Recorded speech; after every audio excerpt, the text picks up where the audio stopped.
직원은 회사의 가장 큰 자산인 동시에 가장 큰 위험 요소이다.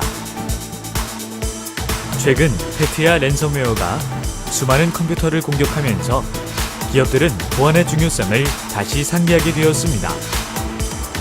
랜섬웨어는 몸값을 의미하는 랜섬과 소프트웨어의 합성어로 2005년부터 출현하여 시스템을 잠그거나 데이터를 암호화해 사용할 수 없도록 만든 뒤 이를 인질로 금전을 요구하는 악성 프로그램입니다. 해커의 정체가 드러나지 않고 서버는 해외에 있는 경우가 많아 일단 감염되면 피해 회복이 어렵기 때문에 평소 예방이 중요합니다. 특히 랜섬웨어 공격은 첨부 파일 형태로 유포된 것이 아니고 인터넷 네트워크를 통해 확산되고 있어 그 피해가 더욱 큽니다. 랜섬웨어 범죄가 증가하는 이유는 해커들이 금융기관이나 지인 등을 사칭해 이메일을 보낸 뒤 첨부 파일을 다운받도록 하여 감염을 시키고 P2P, 블로그 공유 파일, 게임 파일을 통해서도 감염이 되기 때문에 주의만으로는 랜섬웨어 예방에 한계가 있습니다. 보안 전문가들은 정보보안 시스템이 견고함에도 불구하고 회사의 직원들이 회사의 사이버 보안에 구멍을 뚫고 있다고 말합니다. 처음에는 고객과 관련된 부서에서 정보 유출 등의 문제가 발생했지만 이제는 데이터 보안 부문에서도 안심할 수 없습니다. 사용자는 사이버 공격에 대한 첫 번째 방어선이자 비즈니스에서 가장 취약한 지점입니다. 교육을 받지 않은 직원은 다수의 데이터를 유출시킬 위험이 있습니다.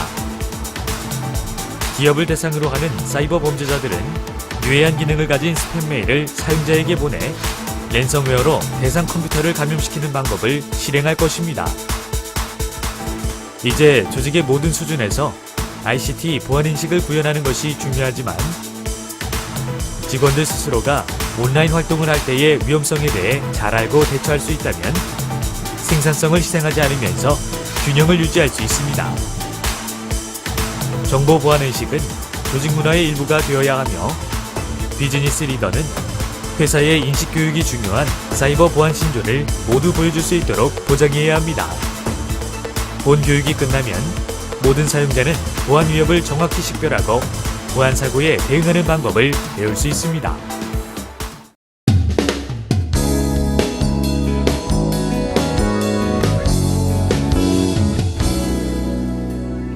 네, 안녕하세요. 오늘부터 사이버 보안에 대한 강의를 맡게 된 이진원이라고 합니다. 오늘 그 첫 시간으로 악성 코드라는 것, 그리고 해킹에 가장 이용되는 여러분들의 PC를 해킹하는 악성 코드의 종류와 그리고 해킹의 역사, 그리고 악성 코드가 어떻게 생겨났고 어떠한 종류들이 있는지 그 내용을 살펴보는 것으로 첫 번째 강의를 시작하도록 하겠습니다.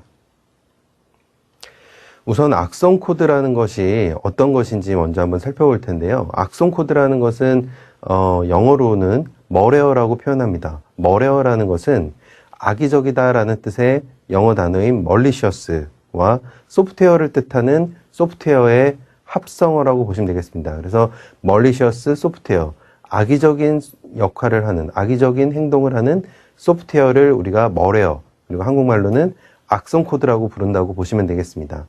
악성 코드는 여러 가지 역할을 하게 됩니다.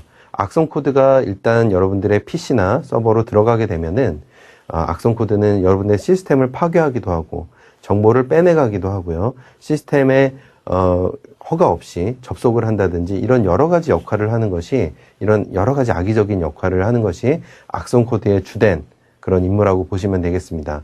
악성 코드는 사용되는 유형이나 이런 것들에 따라서 여러 가지 종류로 저희가 나눠서 구분을 짓는데요. 예를 들면 바이러스, 그리고 요즘 한참 이슈가 되는 랜섬웨어, 혹은 웜, 그리고 트로이 목마, 루트킷, 스파이웨어, 애드웨어, 이런 식으로 여러 가지 종류를 나눠서 악성 코드를 구분을 하는데요.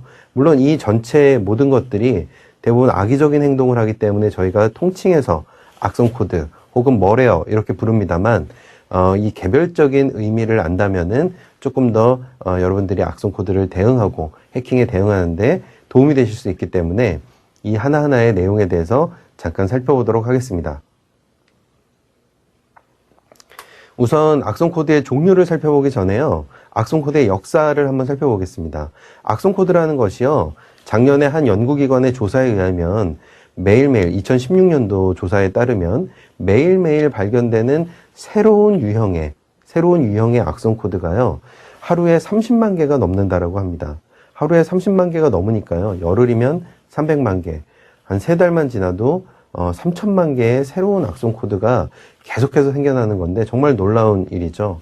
정말 엄청나게 많은 수의 악의적인 소프트웨어가 인터넷상에서 돌아다닌다라는 것을 우리가 알 수가 있습니다. 그리고 이 악의적인 소프트웨어가 이렇게 많이 그 인터넷상에 유통되고 있기 때문에 여러분들이 정상적인 인터넷 웹서핑이라든지 이메일을 주고받는 그런 행동들만으로도 악성 코드에 감염돼서 피해를 보게 되고 내 개인정보가 유출되고 혹은 랜섬웨어에 감염이 되고 이런 것들이 일어나게 되는데요. 이렇게 현재 거대한 어떤 사회적 문제까지 된 이 악성 코드의 출발점이 어디였느냐, 이걸 한번 살펴보도록 하겠습니다. 악성 코드의 시작이 무엇이냐에 대해서는 조금 의견이 분분하긴 합니다만 대략적으로 많은 사람들이 동의하는 것에는 크리퍼 바이러스라는 것이 그 시작이었다라고 말하는 것이 대부분의 동의하는 내용이라고 보시면 되겠습니다. 크리퍼 바이러스라는 것은요, 처음에 굉장히 단순한 크리퍼 바이러스라는 어떤 일종의 텍스트 메시지만을 남기는 어떤 단순한 그런 형태의 악성 코드였다라고 보시면 되겠습니다. 사실상 제가 아까 악성 코드의 행위나 이런 것들을 정의할 때 시스템을 파괴하거나 정보를 빼내가거나 허가 없이 뭔가를 접속시키거나 이런 것들이 악성 코드의 행위다, 악의적인 행동이다, 제가 이렇게 정의를 했었는데요. 그런 정의에 미루어 본다면 이 초기에 크리퍼 바이러스는 굉장히 착한 악성 코드죠.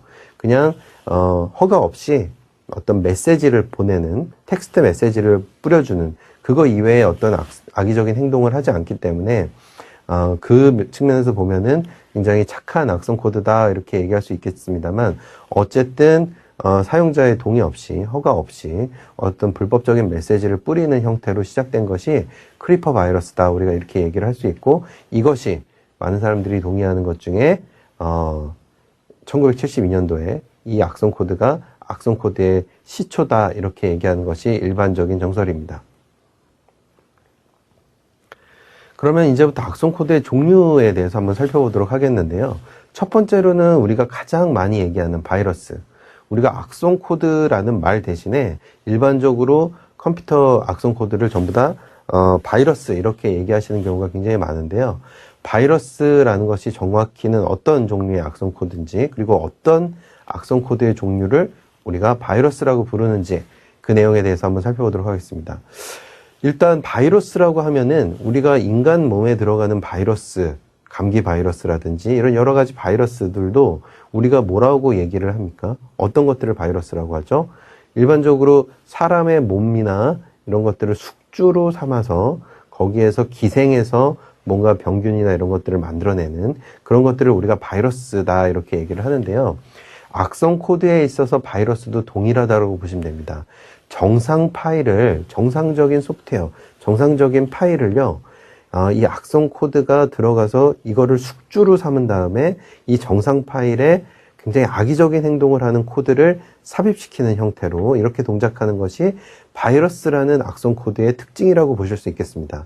지금 그림에 보시는 것처럼 왼쪽에 원래 녹색으로 되어 있는 부분이 일단 정상적인 파일, 정상적인 프로그램의 어떤 구성되는 부분이라고 보시면, 악성 코드, 바이러스라는 악성 코드는 이 정상적인 파일을 둔 상태에서 이 정상적인 파일을 하나의 숙주, 하나의 매개체로 삼아서 그 안에 거기에 악의적인 코드를 추가하고 삽입하는 형태로 해서 기생해서 정상 파일을 악성 행위를 하도록 이렇게 만드는 것이 바이러스라는 악성 코드의 특징이라고 보시면 되겠습니다. 두 번째는 웜이라는 것이 있습니다.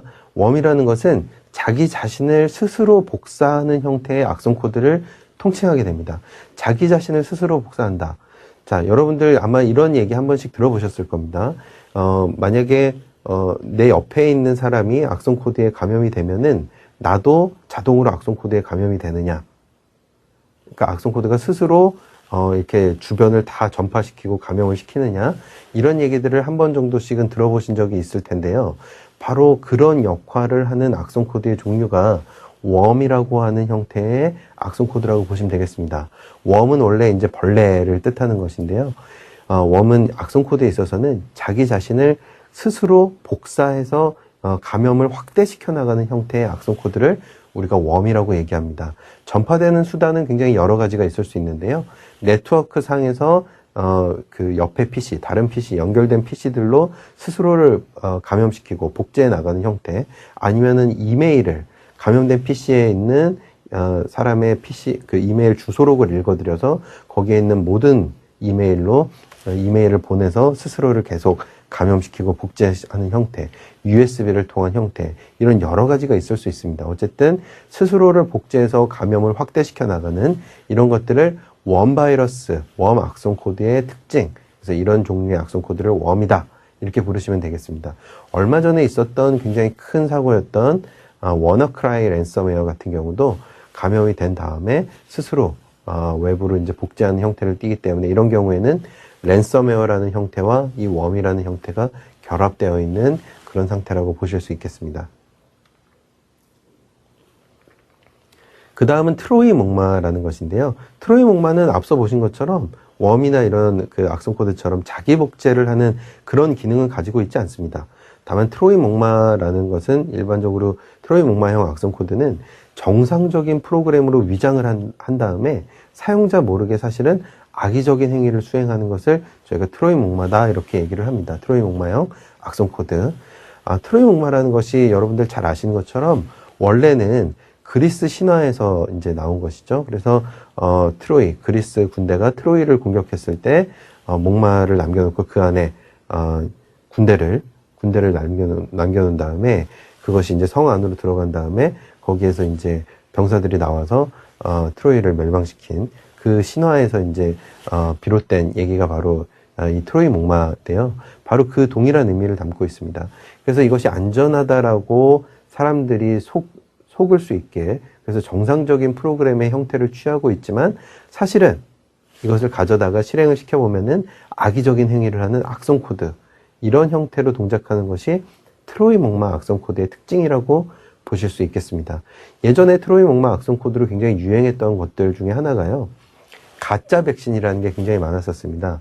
예를 들면은 어떤 웹사이트에 들어가서 지금 당신의 PC에 있는 악성 코드를 검사해 주겠다, 검사해 보십시오 하면은 프로그램을 내려받아서 해보면은 실제로는 악성 코드를 검사해 주는 것 같지만 사실은 사용자 몰래 악성 코드를 심어 놓는 이런 형태들이 트로이 목마 악성 코드의 전형적인 형태다, 이렇게 말씀드릴 수 있겠습니다.